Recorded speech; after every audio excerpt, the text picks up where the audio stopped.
वचन पढ़ेंगे। बच्चों, जैसे कि नाम से ही पता चल रहा है कि अनमोल वचन, यानी इस पाठ में ऐसी ऐसी बातें बताई गई हैं जो हमारे लिए अनमोल मतलब मूल्यवान है, यानी कि हमारे लिए फायदेमंद है। बच्चों, इस पाठ में हमारे पास कबीर दास जी और रहीम दास जी के दोहे दिए हुए हैं।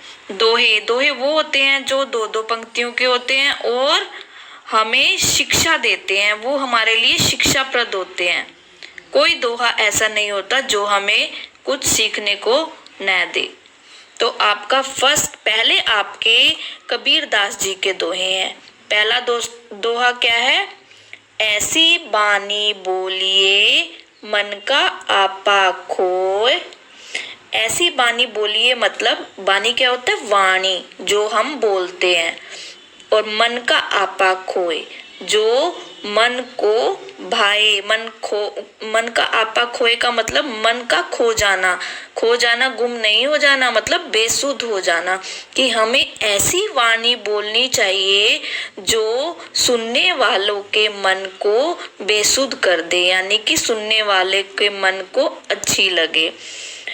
ओरन को शीतल करे। ओरन मतलब औरों को, शीतल शीतल। आपहु शीतल होए, या इसका मतलब ये है कि हमें ऐसी वाणी बोलनी चाहिए जो मन को तो भाए और वो औरों को तो शीतल करे और हमारे मन को भी वो अच्छी लगे, शीतल करे। तो इस दोहे का मतलब ये है कि हमें हमेशा मीठा बोलना चाहिए। मीठा बोलने से हम औरों को तो अच्छे लगते ही हैं, हमारे मन को भी संतुष्टि मिलती है, हम भी अंदर से शीतल होते हैं। अब दूसरा दोहा क्या है? वृक्ष कछऊ नहीं फल बखे, नदी न सचे नीर। वृक्ष मतलब पेड़, कबू नहीं फल बखे, बखे का मतलब खाता है। वृक्ष कभी भी अपना फल नहीं खाता। नदी न सचे नीर, और नदी कभी भी अपना, सचई मतलब इकट्ठा करना, नीर पानी। जो नदी है वो कभी भी अपना पानी खुद इकट्ठा नहीं करती, नदी हमेशा बहती ही रहती है। इसका मतलब ये है कि फल कभी भी अपना फल न खाकर औरों को ही फल देता है, और नदी अपना पानी कभी भी न पीकर दूसरों को ही अपना पानी से सींचती है। परमार्थ के कारणे साधुन धरा शरीर। परमार्थ हो गया परोपकार, के कारण से ही साधुन सज्जन लोग, अच्छे लोग, धरा शरीर, जो साधु लोग हैं वो ही अब शरीर धारण करते हैं। तो इस दोहे का यह अभिप्राय है कि जिस प्रकार वृक्ष अपना फल नहीं खाता और नदी भी अपना पानी खुद नहीं प्रयोग करती, उसी तरह से ही साधु लोग का जीवन होता है। वे भी अपने लिए न जीकर दूसरे लोगों के परोपकार के लिए ही जीते हैं। अर्थात हमें भी इसी तरह का जीवन जीना चाहिए। अब थर्ड है, काल करे सो आज कर, आज करे सो अब, पल में परलय होएगी, बहुरी करेगो कब। बच्चों, इसमें हमें समय के महत्व के बारे में बताया गया है। जैसे हम प्रत्येक काम को आगे आगे छोड़ते रहते हैं कि आज नहीं करेंगे, हम कल करेंगे, तो उस बारे में बताया गया है कि बच्चों कल है मतलब कल, जो काम हमें कल करना है, जो हमने कल करने की सोची है, उस काम को हमें आज ही कर देना है। और जो हमने सोचा है कि आज करेंगे, उसको अभी कर दें। पल में परलय होएगी, पल में मतलब पल में ही, थोड़ी देर में ही विनाश। परलय मतलब परलय, परलय का मतलब विनाश होता है। पर मतलब मृत्यु आ जाएगी, कुछ क्षण में ही हम मृत्यु आ जाएगी, तो बहुरी करेगो कब, तो हम वो काम कब करेंगे। अर्थात हमें कभी भी किसी भी काम को कल पर नहीं छोड़ना चाहिए, क्योंकि कल कभी नहीं आता। जो काम हम सोचते हैं कल करेंगे वो हमें आज ही करना चाहिए, जो आज सोचते हैं करने के लिए वो हमें अभी करना चाहिए, क्योंकि पल भर का भी भरोसा नहीं है। ये थे बच्चों 3 दोहे आपके पास कबीर दास जी के। अब आगे हैं दोहे जो हम पढ़ेंगे वो रहीम दास जी के। पहला है, रहीमन निज मन की विथा, मन ही राखो गोए, सुनी इठलही लोग सब, बाटी न लेही कोय। इसमें रहीम जी कहते हैं, निज, निज का मतलब होता है अपना, मन की विथा, विथा होता है दुख, और मन ही राखो गोए। इसमें रहीम जी कहते हैं कि जो हमारे मन में दुख है, यानी कि जो भी हमें कष्ट है वो हमें अपने मन में ही रखना चाहिए और उसे सहन करना चाहिए। रहीम जी कहते हैं कि सुनी इठलेहु लोग सब लोग उसे सुनकर, इठलाही का मतलब होता है मजाक उड़ाना, जिसको भी हम अपना दुख बताते हैं वे लोग उस दुख का मजाक ही उड़ाते हैं। बाटी न ले ही कोई, उसे कोई भी बांटता नहीं है, यानी कि कोई भी हमारा दुख कम नहीं कर सकता। हम सोचते हैं कि हम दूसरों को अपना दुख बताएंगे तो हमारा दुख कम हो जाएगा, लेकिन कभी भी दुख किसी को बताने से कम नहीं होता, बल्कि दूसरे लोग हमारे दुख का मजाक ही उड़ाते हैं। इसीलिए रहीम जी कहते हैं हमें कभी भी अपना दुख किसी को बताना नहीं चाहिए, उसे अपने मन में ही रखना चाहिए। आगे रहीम जी का दूसरा दोहा है, रहीमन धागा प्रेम का, मत तोड़ो चटकाए, टूटे से फिर ना जुरे गांठ पर जाए। रहीम जी कहते हैं जो ये प्रेम रूपी धागा है वह बहुत नाजुक होता है, मत तोड़ो चटकाए, चटकाए होता है हमें उसे कभी भी झटके से नहीं तोड़ना चाहिए, यानी कि हमें कभी भी किसी से अगर हम प्रेम करते हैं कि कोई हमारा रिश्तेदार है, कोई हमारा मित्र है, हम उससे पसंद करते हैं, तो हमें कभी भी एकदम उसे अचानक एकदम उससे कोई रिश्ता नहीं तोड़ना चाहिए, क्योंकि यह एक नाजुक रिश्ते होते हैं, उसे हमें कभी भी नहीं तोड़ना चाहिए। टूटे से फिर ना जुड़े, रहीम जी कहते हैं जिस प्रकार एक धागा अगर टूट जाता है तो वो दोबारा से कभी भी नहीं जुड़ता, उसी तरह से कोई अगर रिश्ता हमारा प्यार का रिश्ता है अगर वो टूट जाए तो वो दोबारा से रिश्ता नहीं जुड़ता, जुड़े गांठ पर ही जाए। अगर वो जुड़ भी जाता है, रहीम जी कहते हैं अगर वो जुड़ भी जाता है तो उसमें जैसे धागे को अगर हम जोड़ें, हम किस जरिए से जोड़ेंगे, गांठ लगाकर। अगर वो धागा जुड़ भी जाता है तो उसमें एक गांठ पड़ जाती है, अर्थात अगर हमारा प्रेम का रिश्ता, अगर हमारी लड़ाई हो जाती है किसी से, अगर हमारा दोबारा से बोलचाल भी हो जाए तो भी हमारे बीच में एक दरार सी बनी रहती है, हमारे मन में खटपट चलती ही रहती है, वो रिश्ता दोबारा से कभी भी नहीं बनता। इसीलिए रहीम जी कहते हैं कि हमें प्रेम रूपी रिश्ते को बड़े ध्यान से चलाना पड़ता है, उसे एकदम झटके से नहीं तोड़ना होता। आगे है,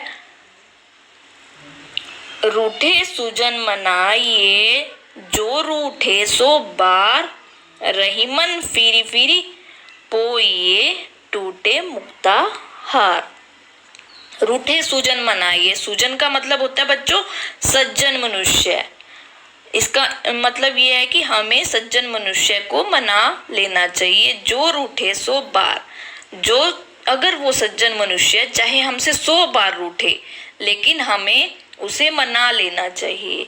रहीम जी कहते हैं, फिरी फिरी पोये टूटे मुक्ताहार। हम बार बार पिरो लेते हैं। जैसे हम कोई माला टूट जाए, टूटे मुक्ताहार मतलब मोतियों की माला अगर टूट जाती है तो हम उसको खराब नहीं करते, उसको हम बार बार उसके मोतियों को इकट्ठा करके हम दोबारा से उसे पिरो लेते हैं। उसी तरह से हमें सज्जन मनुष्य को कभी भी रूठने देना नहीं चाहिए। अगर वो कभी हमसे किसी बात पे रूठ जाते हैं तो चाहे हमें उन्हें 100 बार मनाना पड़े तो हमें उन्हें मना लेना चाहिए, क्योंकि सज्जन मनुष्य के बिना हमारा जीवन व्यर्थ है।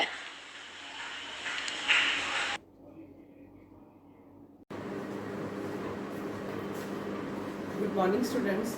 हाँ जी बेटा, हमने वेडनेसडे को हमने अपना ग्रामर का पार्ट एक शब्द और पद किया था, जिसके अंदर मैंने आपको बताया था कि शब्द क्या होते हैं और देन उसके बाद पद क्या होते हैं, वर्ड एंड वर्ड ग्रुप्स। तो उसके बारे में हमने पढ़ा था और उसका बुकवर्क भी साथ के साथ ही कर लिया था, क्योंकि बहुत छोटा वो चैप्टर था।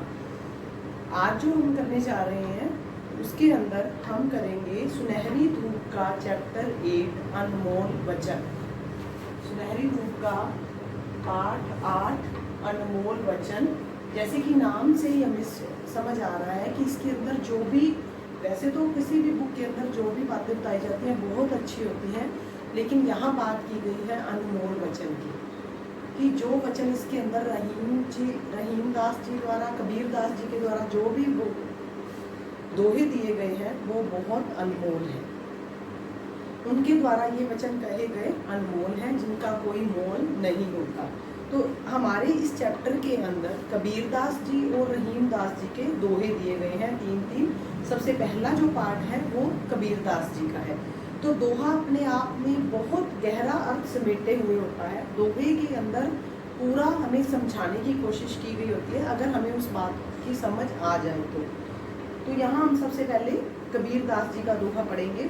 ऐसी बानी बोलिए मन का आपा खोए, ऐसी बानी बोलिए मन का आपा खोए, ओरन को शीतल करे आप ही शीतल होए।